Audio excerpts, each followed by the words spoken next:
one scene showing you why Terminator 2 Judgment Day is the greatest movie of all time. Vaughn Jog Vlog.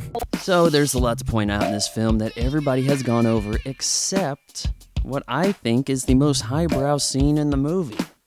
The phone booth scene. So here we are.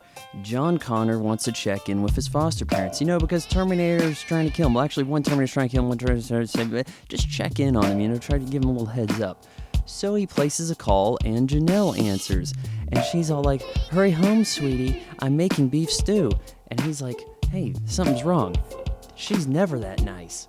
And then we have the dog barking, and John's like, "Wow, the dog's really barking." Then T-800 takes the phone from John and then asks, "What is the dog's name?" And then John's like, "Max." Then the T-800 talking as John goes, "Hey Janelle, what's wrong with Wolfie? I can hear him barking."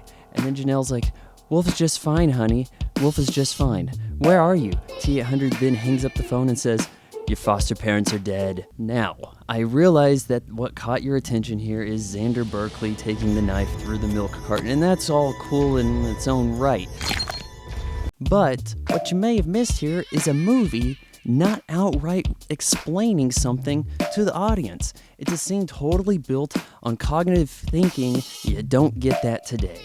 What would have happened if this was made today? Oh, I don't know. Christopher Nolan would have had a micro flashback at the end of the movie to help explain how the T-800 realized all this. And yeah, these micro memories he shows in his films happen all the time. Watch any of the Batman movies. Somebody is remembering some tidbit from previously, and that all fits together in the big puzzle piece to dumb show it to the audience. And if this was a Marvel film, someone would wink at the audience and go, "You see what I did there?"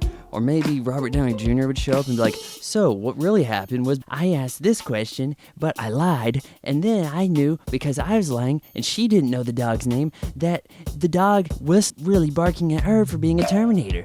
Yes, there is a special edition of this movie that includes a deleted scene of the T-1000 going into the backyard and knifing Max, pulling the collar, and when it reads Max instead of Wolf, yeah, the T-1000 knows it's duped.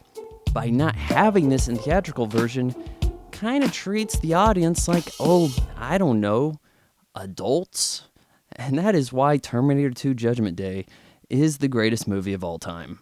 Like, comment, share, follow, subscribe. Vaughn Jog Vlog is made possible by your support on Patreon.